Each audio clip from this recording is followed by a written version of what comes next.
ओम शांति। आज 8 अक्टूबर 2025 के बाबा के अनमोल मधुर महावाक्य सुनेंगे। आज की मुरली बाबा की धारणा युक्त मुरली है।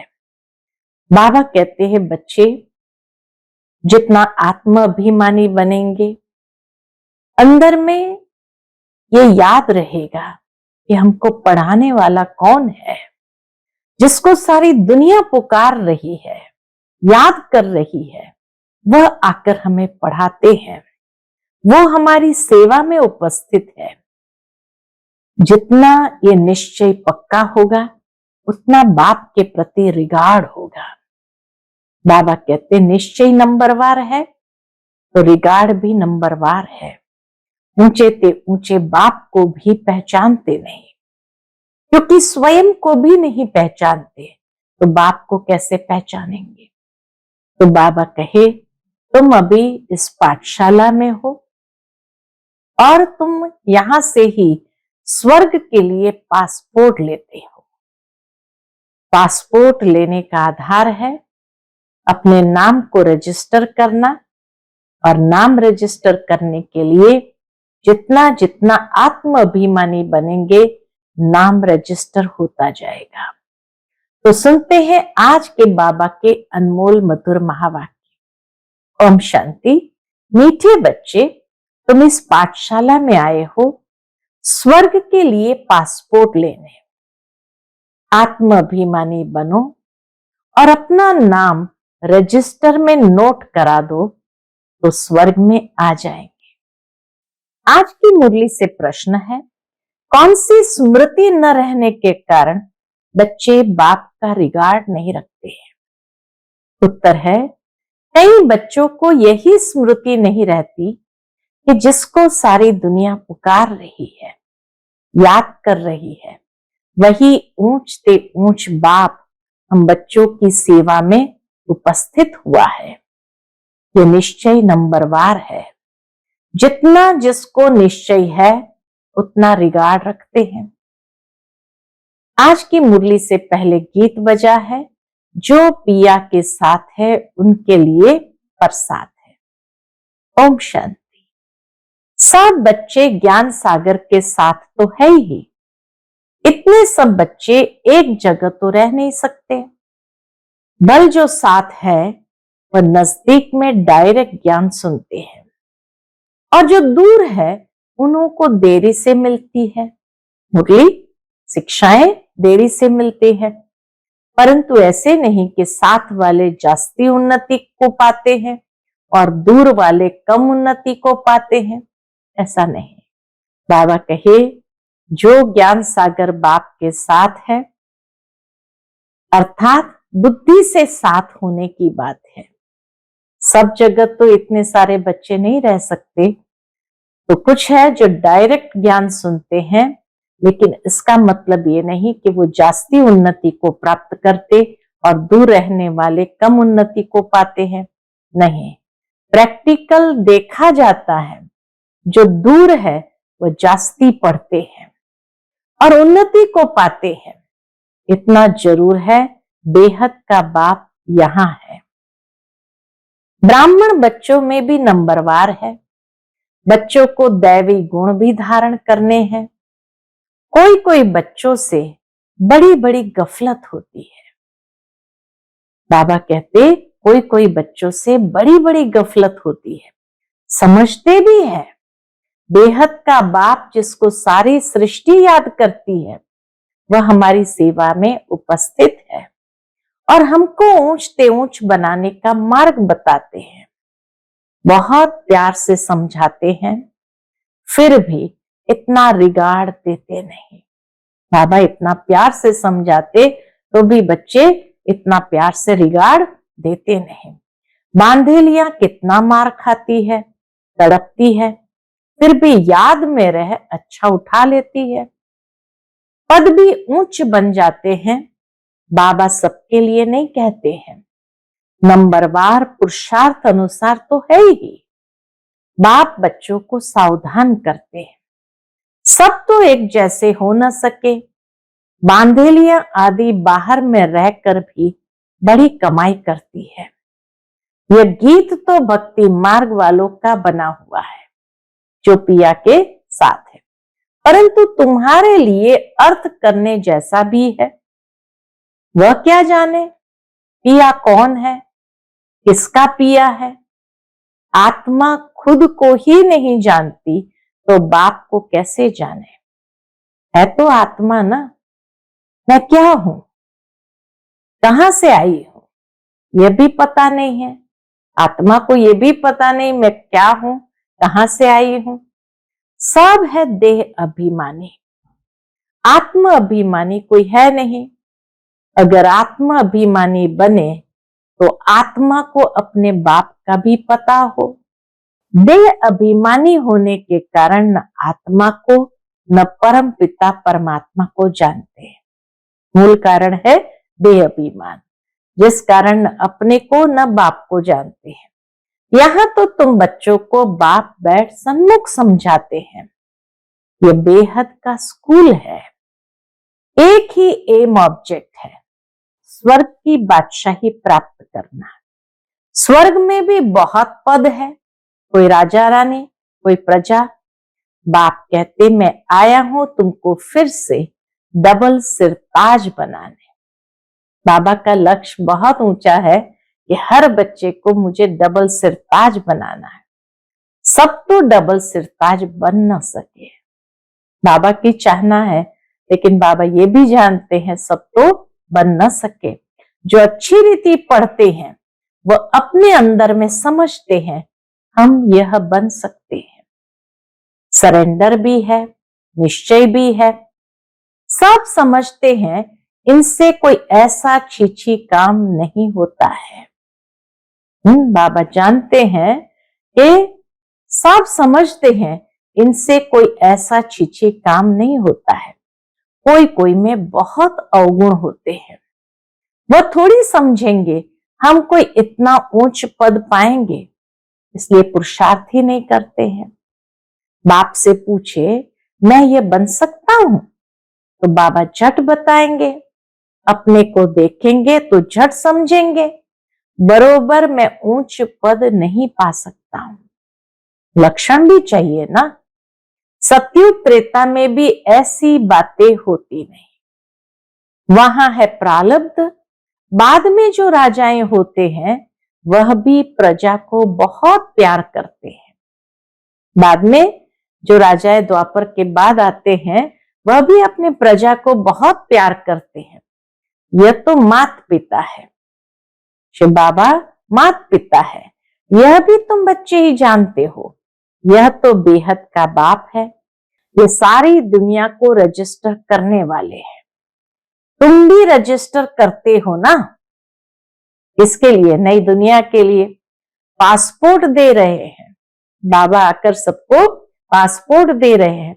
स्वर्ग का मालिक बनने के लिए यहां से तुमको पासपोर्ट मिलता है।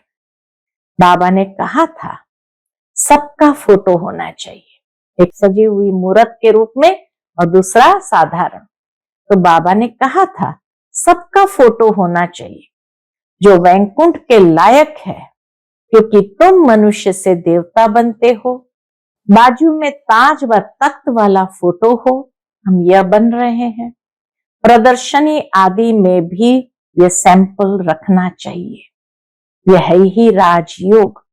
समझो बैरिस्टर बनते हैं तो वो एक तरफ ऑर्डिनरी ड्रेस में हो, एक तरफ बैरिस्ट्री ड्रेस, वैसे एक तरफ तुम साधारण और एक तरफ डबल सिरताज, ऐसा फोटो बनाना है।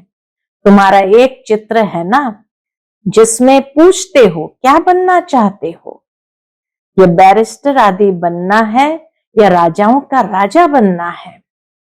ऐसे चित्र होने चाहिए। बैरिस्टर जज आदि तो यहाँ के हैं, तुमको राजाओं का राजा नई दुनिया में बनने का है। एम ऑब्जेक्ट सामने है, हम यह बन रहे हैं। समझाने कितनी अच्छी है। चित्र भी बड़े अच्छे हो, फुल साइज के। वह बैरिस्ट्री पढ़ते हैं तो योग बैरिस्टर से हैं, बैरिस्टर ही बनते हैं। इनका योग परमपिता परमात्मा से है, तो डबल सिरताज बनते हैं। अब बाप समझाते हैं बच्चों को एक्ट में आना चाहिए। लक्ष्मी नारायण के चित्र पर समझाना बहुत सहज होगा। हम ये बन रहे हैं तो तुम्हारे लिए जरूर नई दुनिया चाहिए। लक्ष्मी नारायण बन रहे हैं तो जरूर नई दुनिया भी चाहिए। नरक के बाद है स्वर्ग। अभी यह है पुरुषोत्तम संगम युग। ये पढ़ाई कितना ऊंच बनाने वाली है। इसमें पैसे आदि की दरकार नहीं। इस पढ़ाई में कोई स्थूल धन की दरकार नहीं। पढ़ाई का शौक होना चाहिए। दुनिया की पढ़ाई में तो फीस ही कितनी भारी होती है। तो बाबा कहते यहां तो ऐसी कोई फीस नहीं है, पढ़ाई का शौक होना चाहिए। एक आदमी बहुत गरीब था, पढ़ने के लिए पैसे नहीं थे, फिर पढ़ते पढ़ते मेहनत करके इतना शाहूकार हो गया जो क्वीन विक्टोरिया का मिनिस्टर बन गया। उस समय में बाबा ने कोई कहानी ऐसी सुनी थी, तुम भी अभी कितने गरीब हो, बाप कितना उच्च पढ़ाते हैं। इसमें सिर्फ बुद्धि से बाप को याद करना है। बत्ती आदि जगाने की भी दरकार नहीं। कहां भी बैठे याद करो, परंतु माया ऐसी है जो बाप की याद भुला देती है। याद में ही विघ्न पड़ते हैं। यही तो युद्ध है ना। आत्मा पवित्र बनती ही है बाप को याद करने से। पढ़ाई में माया कुछ नहीं करती। पढ़ाई से याद का नशा उच्च है। पढ़ाई में माया इतना डिस्टर्ब नहीं करती, याद की यात्रा में करती है। और पढ़ाई से याद का नशा उच्च है। इसलिए प्राचीन योग गाया हुआ है। योग और ज्ञान कहा जाता है। योग के लिए ज्ञान मिलता है, ऐसे ऐसे याद करो। और फिर सृष्टि चक्र का भी ज्ञान है, रचयिता और रचना के आदि मध्य अंत को और कोई नहीं जानते। भारत का प्राचीन योग सिखलाते हैं। प्राचीन तो कहा जाता है नई दुनिया को, फिर उनको लाखों वर्ष दे दिया। प्राचीन कह करके लाखों वर्ष दे दिए। कल्प की आयु भी अनेक प्रकार की बताते हैं। कोई क्या कहते, कोई क्या कहते। यहां तुमको एक ही बाप पढ़ा रहे हैं। तुम बाहर में भी जाएंगे, तुमको चित्र मिलेंगे। यह तो व्यापारी है ना। बाबा कहते कपड़े पर छप सकते हैं, कपड़े पर छप सकते हैं। अगर किसके पास बड़ी स्क्रीन प्रेस न हो तो आधा आधा कर दे। फिर जॉइंट ऐसे कर लेते हैं जो पता भी नहीं पड़ता। बेहद का बाप बड़ी सरकार कहते हैं। बेहद का बाप बड़ी सरकार कहते हैं। कोई छपा कर दिखाए तो मैं उनका नाम वाला करूंगा। भगवान की चैलेंज है। कोई छपा कर दिखाए, बड़ी स्क्रीन के ऊपर कपड़े पर चित्र को छपा कर दिखाए तो बाबा कहे मैं उनका नाम वाला करूंगा। ये चित्र कपड़े पर छपाए, कोई विलायत ले जाए तो तुमको एक एक चित्र का कोई 5-10 हजार भी दे देवे। पैसे तो वहां ढेर है, बन सकते हैं। इतनी बड़ी बड़ी प्रेस है। शहरों की सीन सीनरियां ऐसी ऐसी छपती है, बात मत पूछो। यह भी छप सकते हैं। यह तो ऐसी फर्स्ट क्लास चीज है। कहेंगे सच्चा ज्ञान तो इनमें है ना। क्या कहेंगे? सच्चा ज्ञान तो इनमें ही है, और कोई के पास तो है ही नहीं, इसको पता ही नहीं। फिर समझाने वाला भी इंग्लिश में होशियार चाहिए। इंग्लिश तो सब जानते हैं, उन्हों को भी संदेश तो देना है ना। वही विनाश अर्थ निमित्त बने हुए हैं। ड्रामा अनुसार बाबा ने बताया है, उन्हों के पास बॉम्ब्स आदि ऐसे ऐसे हैं जो दोनों अगर आपस में मिल जाए तो सारे विश्व के मालिक बन सकते हैं। परंतु यह ड्रामा ही ऐसा बना हुआ है जो तुम योग बल से विश्व की बादशाही लेते हो। हथियार आदि से विश्व के मालिक बन न सके। वह है साइंस, तुम्हारी है साइलेंस। सिर्फ बाप को और चक्र को याद करो, आप समान बनाओ। मुख्य बात यही है। तुम बच्चे योग बल से विश्व की बादशाही ले रहे हो। वह आपस में लड़ेंगे भी जरूर। मक्खन बीच में तुमको मिलना है। श्री कृष्ण के मुख में मक्खन का गोला दिखाते हैं। कहावत भी है, दो आपस में लड़े, बीच में मक्खन तीसरा खा गया। है भी ऐसे। सारे विश्व की राजाई का मक्खन तुमको मिलता है, तो तुमको कितनी खुशी होनी चाहिए। वाह बाबा, आपकी तो कमाल है। अंदर से खुशी से गदगद होकर के ये निकलना चाहिए, वाह बाबा, आपकी तो कमाल है। नॉलेज तो आपकी ही है, बड़ी अच्छी समझानी है। आदि सनातन देवी देवता धर्म वालों ने विश्व की बादशाही कैसे प्राप्त की, ये किसको भी ख्याल में नहीं होगा। उस समय और कोई खंड होता नहीं। कैसे उनको विश्व की बादशाही मिली, ये किसको ख्याल में भी होगा नहीं। उस समय और कोई खंड होता नहीं। बाप कहते हैं, मैं विश्व का मालिक नहीं बनता, तुमको बनाता हूं। तुम पढ़ाई से विश्व के मालिक बनते हो। मैं परमात्मा तो हूं ही अशरीरी, तो मैं मालिक कैसे बनूं। तुम सबको शरीर है, देहधारी हो। ब्रह्मा विष्णु शंकर को भी सूक्ष्म शरीर है। जैसे तुम आत्मा हो, वैसे मैं भी परमात्मा हूं। मेरा जन्म दिव्य और अलौकिक है, और कोई भी ऐसे जन्म नहीं लेते हैं। जैसे बाबा ने पर काया प्रवेश किया, ऐसा दिव्य जन्म किसी का होता नहीं। यह मुकर्रर है, अर्थात ब्रह्मा बाबा का रथ मुकर्रर है। ये सब ड्रामा में नोंद है। कोई अभी मर जाते हैं, यह भी ड्रामा में नोंद है। ड्रामा की समझाने कितनी मिलती है, समझेंगे नंबरवार। ड्रामा को यथार्थ रीति समझेंगे नंबरवार। कोई तो डल बुद्धि होते हैं, 3 ग्रेड्स होती है। पिछाड़ी की ग्रेड वाले को डल कहा जाता है।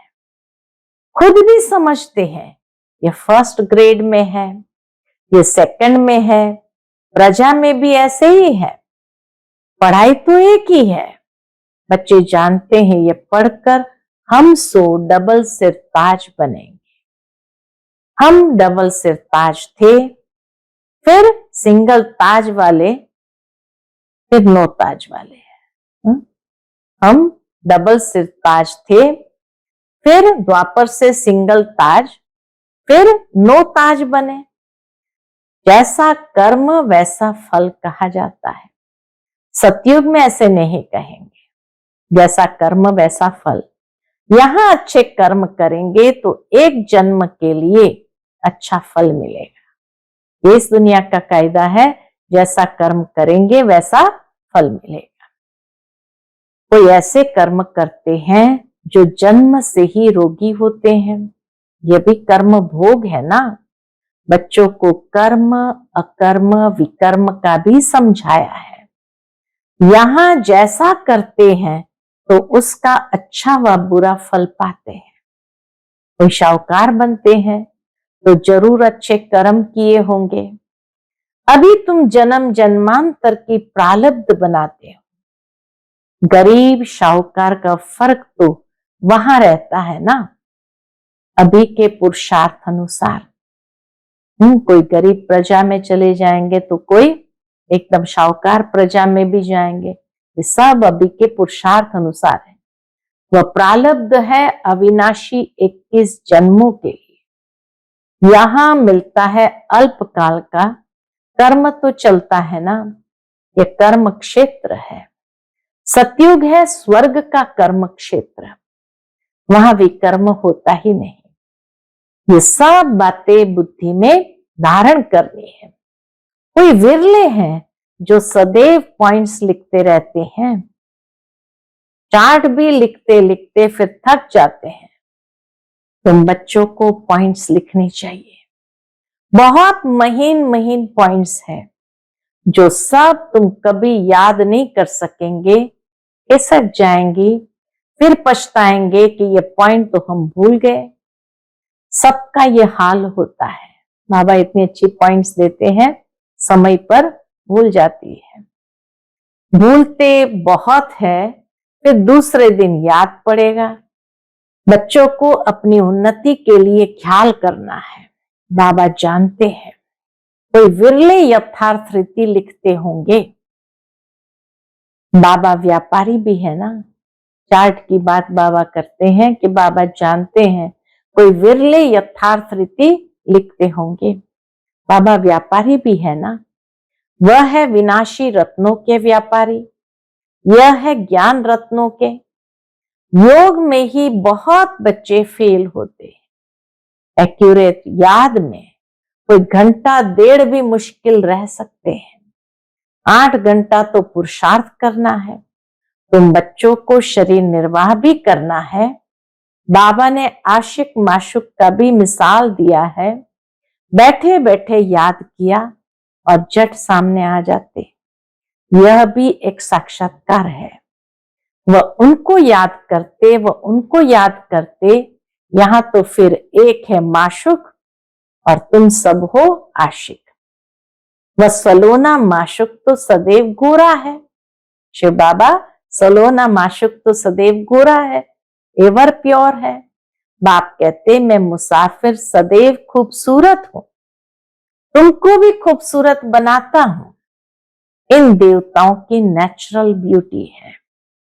यहां तो कैसे कैसे फैशन करते हैं, भिन्न भिन्न ड्रेस पहनते हैं। वहां तो एक रस नेचुरल ब्यूटी रहती है। ऐसी दुनिया में अब से तुम जाते हो। बाप कहते मैं पुराने पतित देश पतित शरीर में आता हूं, यहां पावन शरीर है नहीं। बाप कहते मैं इनके बहुत जन्म के अंत में प्रवेश कर प्रवृत्ति मार्ग की स्थापना करता हूं। आगे चल तुम सर्विसेबल बनते जाएंगे, पुरुषार्थ करेंगे फिर समझेंगे। आगे भी ऐसा पुरुषार्थ किया था, अब कर रहे हैं। पुरुषार्थ बिगर तो कुछ भी मिल ना सके। तुम जानते हो हम नर से नारायण बनने का पुरुषार्थ कर रहे हैं। नई दुनिया की राजधानी थी, अब नहीं है, फिर होगी। आयरन एज के बाद फिर गोल्डन एज जरूर होगी। राजधानी स्थापन होनी ही है, कल्प पहले मुआफिक। अच्छा, मीठे मीठे सिकिलते बच्चों प्रति माता पिता बाप दादा का याद प्यार और गुड मॉर्निंग। रूहानी बाप की रूहानी बच्चों को नमस्ते। हम सब रूहानी बच्चों की रूहानी माता पिता बाप दादा को याद प्यार, गुड मॉर्निंग और नमस्ते नमस्ते। शुक्रिया बाबा, शुक्रिया। आज की मुरली से धारणा के लिए मुख्य सार है, सरेंडर के साथ साथ निश्चय बुद्धि बनना है। कोई भी छीछी काम न हो, अंदर कोई भी अवगुण न रहे, तब अच्छा पद मिल सकता है। दूसरी पॉइंट, ज्ञान रत्नों का व्यापार करने के लिए बाबा जो अच्छी अच्छी पॉइंट सुनाते हैं उन्हें नोट करना है, फिर उन्हें याद करके दूसरों को सुनाना है। सदा अपनी उन्नति का ख्याल करना है। आज का बाप दादा का मधुर वरदान हम बच्चों के प्रति है, बालक और मालिकपन की समानता द्वारा सर्व खजानों में संपन्न भव। बालक और मालिकपन की समानता द्वारा सर्व खजानों में संपन्न भव। जैसे बालकपन का नशा सभी में है, ऐसे बालक सो मालिक अर्थात बाप समान संपन्न स्थिति का अनुभव करो। मालिकपन की विशेषता है, जितना ही मालिक उतना ही विश्व सेवाधारी के संस्कार सदा इमर्ज रूप में रहे। मालिकपन का नशा और विश्व सेवाधारी का नशा समान रूप में हो तब कहेंगे बाप समान। बालक और मालिक दोनों स्वरूप सदा ही प्रत्यक्ष कर्म में आ जाए तब बाप समान सर्व खजानों से संपन्न स्थिति का अनुभव कर सकेंगे। आज का स्लोगन है, ज्ञान के अखुट खजानों के अधिकारी बनो तो अधीनता खत्म हो जाएगी। ज्ञान के अखुट खजानों के अधिकारी बनो तो अधीनता खत्म हो जाएगी। आज का अव्यक्त इशारा, स्वयं और सर्व के प्रति मनसा द्वारा योग की शक्तियों का प्रयोग करो।